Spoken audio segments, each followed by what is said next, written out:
Et bonjour à tous, c'est AdeliWif et aujourd'hui on se retrouve pour un feedback de la gamme des moteurs Airbot plus de l'ESC Furling 32 4-in-1.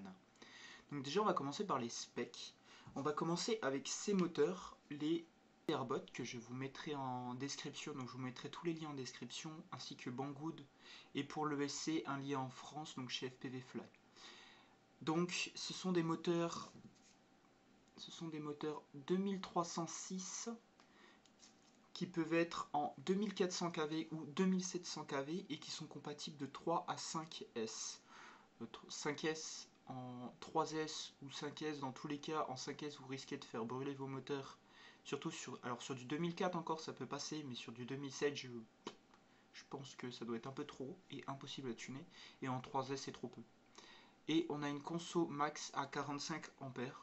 Donc jusqu'à là, rien d'abusif, hein, moins qu'anti-moteur et compagnie. Ensuite, on passe sur les moteurs EXA de chez Airbot, donc je trouve magnifique.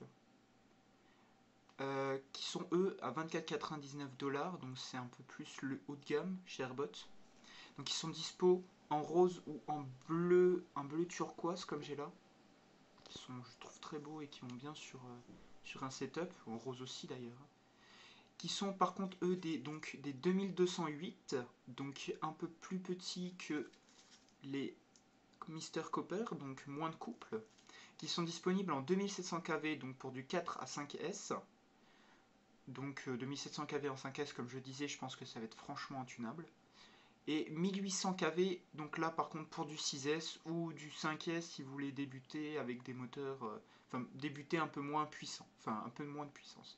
Avec aussi une conso max de 45 ampères, mais il me semble qu'il consomme un tout petit peu moins que les Mr Copper.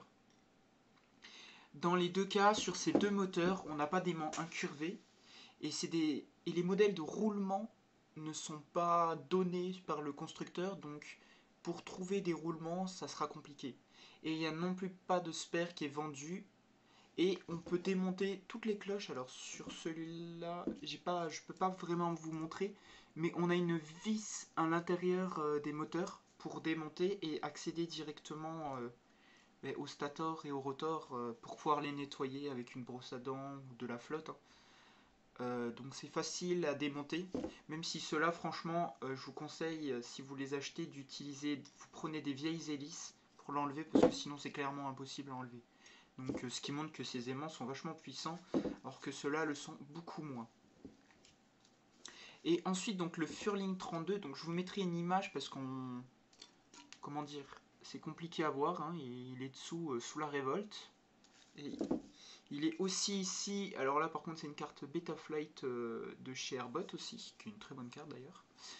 Donc il est annoncé de 45 ampères à 55 ampères en burst, donc en full, avec un processeur F3 et BLILI 32. Donc le processeur F3, ça fait que normalement cette TESC est plus smooth et plus rapide, donc il est conseillé pour Falco X, pour ceux qui l'utilisent.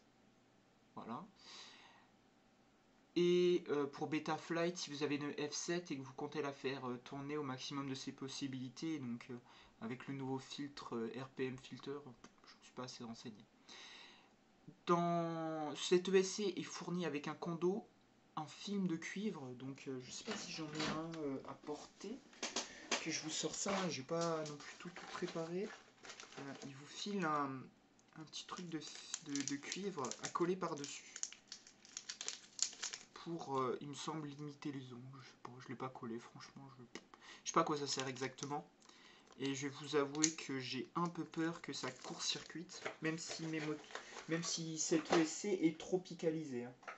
Avec du tropicote et sur l'autre, un vernis. Tout simplement un vernis. Voilà. Par contre, cette ESC, qui est un peu cheap entre guillemets, hein, il n'est pas non plus très très cher, il est quand même à 50$, 49,99$ chez Airbot. Donc un peu cheap vu que c'est du BLI 32 quand même avec un processeur F3. Je vous conseille direct de lui coller donc un condo au cul. Là par exemple j'en ai mis un. Donc là c'est un Panasonic 1000 microfarad, 35 volts il me semble. Et sur ce quad, je lui ai collé donc un Panasonic aussi. Alors je sais pas si on le verra, il est mal monté, hein, donc il est sur le côté. Et là j'ai mis celui qui est fourni de base. Donc je vous conseille minimum d'en mettre deux. Voilà. Dans les deux cas, enfin pour les moteurs et pour l'ESC, ils sont dispo chez Banggood et Airbot. Mais ils sont aussi disponibles pour l'ESC, enfin pour le Furling, dans la majorité des shops français, anglais, machin, tous les shops. Vous les trouvez chez DFR, vous les trouvez chez FPV Flight, il me semble que vous les trouvez chez Planète FPV, vous devez les trouver chez encore plein d'autres. Donc au niveau du feeling, donc sur les Copper, donc Copper, pour ceux qui parlent pas bien anglais, c'est, il me semble, le cuivre, bon, d'où sa couleur cuivrée. Hein. Ils sont très violents, peu précis en bagasse. Bon après c'est des 2306, donc théoriquement ils sont plus coupleux et beaucoup moins précis que les 2208. Et ils sont très très violents au gaz. Ils ont énormément de couple, ce qui fait qu'ils ont une bonne reprise. Par contre, ils sont du coup compliqués, je trouve, à utiliser en lieu restreint, donc en bandeau, par exemple, ou dans une forêt, ou pour du proxy et compagnie. Perso, je les recommande pas. Pareil, à ne pas utiliser sur des vols cinématiques, franchement, ça rend dégueulasse parce que c'est compliqué de faire quelque chose de très propre. Mais par contre, c'est des très très bons moteurs. Franchement, j'ai rien à dire dessus. Ils ont 1 an. Alors si j'ai quelque chose à dire, c'est-à-dire que les pas de vis se bouffent. Comme vous pouvez le voir, ils sont abîmés en haut. Je sais pas pourquoi. Et du coup, sur celui-là, au bout d'1 an, en enlevant le truc, j'ai dû forcer un peu parce qu'il ne s'enlevait pas le boulon. Et il s'est donc cassé, donc je vais changer les 4. Hein. Mais du coup, 1 an, après, j'y prends pas. Je suis vraiment bourrin avec mes moteurs. Hein. J'en ai rien à branler.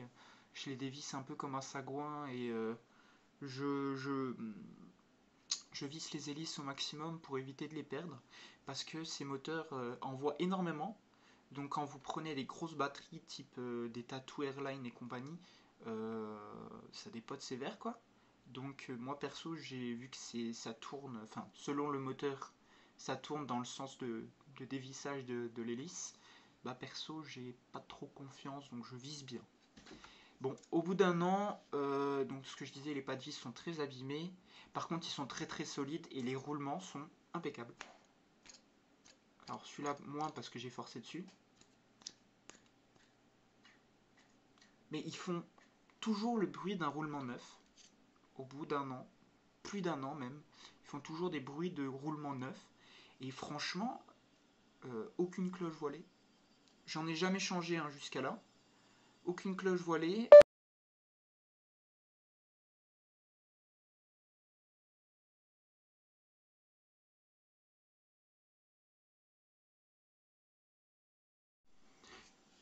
Donc ce que je disais, aucune cloche voilée, des roulements qui sont dans un très très bon état. Et voilà. Hein. Par contre, je les ai, je pense que ça se verra quand je vous mettrai la vidéo des specs. Ils sont soft mountés. Soft mountés. Alors, est-ce que c'est la frame qui résonne avec ces moteurs? J'en ai strictement aucune idée. En tout cas, j'ai du mal à tuner ce quad. Donc, qui est une Source One hein, avec un Furling 32 et une bonne FC Betaflight. Enfin, une bonne FC Betaflight, c'est-à-dire pas Falcon X quoi. Mais du coup, dessus, je suis sur EmuFlight et vraiment, j'ai galéré à le tuner. J'ai testé Falco dessus, intunable. Après, j'ai pas vraiment cherché loin, hein. J'ai pas le niveau de certains en tune. J'ai testé Betaflight avec le RPM filter, ça volait pas bien. Et je suis passé sur EmuFlight. J'ai pas loin du même feeling que sous Falco. Et pourtant, il n'est pas non plus extrêmement bien tuné sous Falco parce que c'est le preset de Damien Stock. Donc ça vole bien. C'est pas parfait, il faudrait que je m'en occupe. Bon. Ensuite, pour le feeling des Exa, donc ces moteurs-là, ils sont très violents aussi. Ils sont très violents, je dis une connerie. Ils sont smooth, excusez-moi, beaucoup plus smooth que les Copper. Ils sont plus précis en bagasse. Donc quand vous êtes vraiment entre...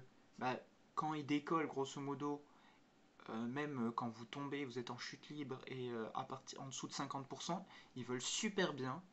En plus, j'ai les rates de Damien Gans qui font que bah, en bas gaz, c'est très. Ça tourne très très lentement si vous voulez. Les mouvements sont très smooth de base. Donc voilà. Donc franchement très très smooth. Et pourtant 50% c'est hyper violent d'après sur ces rates, hein. Donc ça tourne très très bien. Et ils ont une très très bonne reprise aussi comme les Copper. Par contre, ceux-là sont largement utilisables pour du cinématique, pour du juicy, du bandeau et toute autre utilisation, hein, sauf peut-être vu que c'est du 2700 kV, sauf si vous utilisez les 1800 pour du long range, évitez même mid range, c'est-à-dire que euh, je fais à peu près 1 km et je suis à 50% de ma batterie, 1 km, 1 km et demi et je suis à 50% de ma batterie. Donc le temps de revenir, vous posez quoi. Voilà. Bon, après, ils sont très solides. Alors, ceux-là, par contre, je les ai, il me semble, depuis 3 4 mois. Ils n'ont pas beaucoup volé. Comme ce setup, hein, il n'a pas beaucoup volé. Mais ils se sont pris des arbres. Alors, ils protègent moins, les impressions 3D protègent moins que sur ma source, hein. La source, ils englobent bien la cloche, donc ça protège beaucoup moins. Ils se sont pris des arbres, il s'est pris du béton, il s'est pris du macadam, ils se sont pris pas mal de choses. Mais il bouge pas. Il bouge pas, donc voilà. Euh, Rien à dire dessus. Après, à voir au bout d'un an, encore une fois, si les pas de vis sont mangés. Mais ils ont encore un bruit de neuf, les roulements. Et ça vole très bien, hein. Puis à l'intérieur, c'est nickel, hein. Je les nettoie à la flotte. Je mets pas de WD-40, je les entretiens. C'est-à-dire que quand ils sont sales, je les nettoie, mais voilà, quoi. Pas plus que ça. Ensuite, concernant le feeling du furling, au bout de quelques... Bah, sur le furling, celui-là, bah, je l'ai même depuis avant ses moteurs, donc il a beaucoup plus d'un an ce furling. J'avais changé avant, j'étais sur un vieux Racer Star, qui marche super bien d'ailleurs, hein. Mais on n'est pas sur... c'est pas aussi smooth. Il est durable, moi je trouve, hein. Après, j'ai deux machines, ils volent dessous, j'ai jamais cramé un EC.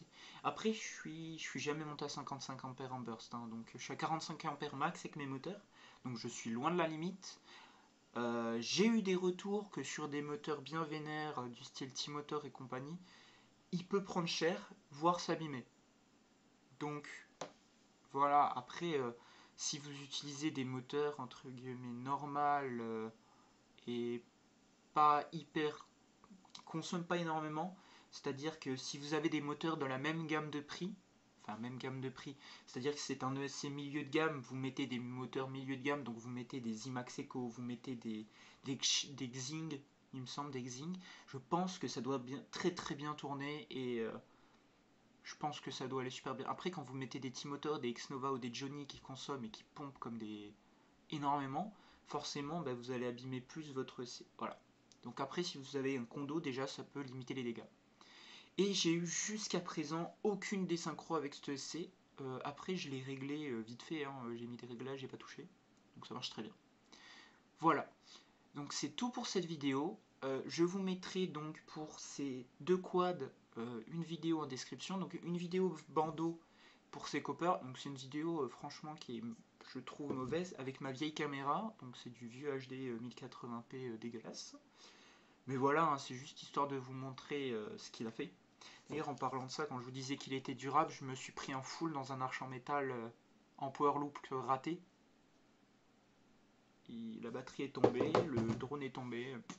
Il y a juste le carbone qui a mangé sur les bras, quoi. Parce que j'avais pas encore de protection à ce moment-là, mais ça a passé. Je me suis pris des pylônes en béton, ça passe aussi, hein. Bon, voilà. Donc je vous mettrai une vidéo de bandeau, donc le bandeau où je me suis pris cette fameuse arche. Mais pas sur la vidéo, parce que malheureusement j'ai pas filmé. Je vous mettrai donc ma dernière vidéo que j'ai sortie, donc c'est un RAW avec en Juicy, hein. Bon, je suis pas non plus extrêmement bon en Juicy, hein, mais voilà, avec ces moteurs, donc pour vous montrer un peu ce qu'ils ont dans le ventre. Et je vous mettrai aussi en description une vidéo où j'ai fait un peu de ciné, hein, du ciné dans les Alpes. Voilà.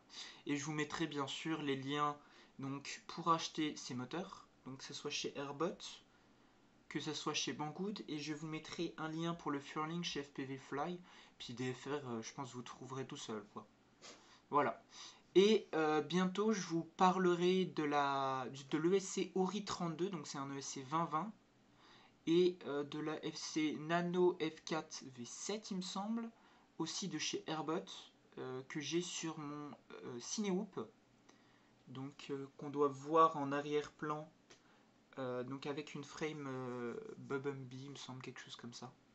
Voilà, et puis je testerai ça bientôt, il faut juste que je récupère ma cam, et voilà. Donc merci à tous d'avoir regardé cette vidéo, n'hésitez pas à vous abonner si mon contenu vous plaît, et voilà. Bon, bonne journée à vous!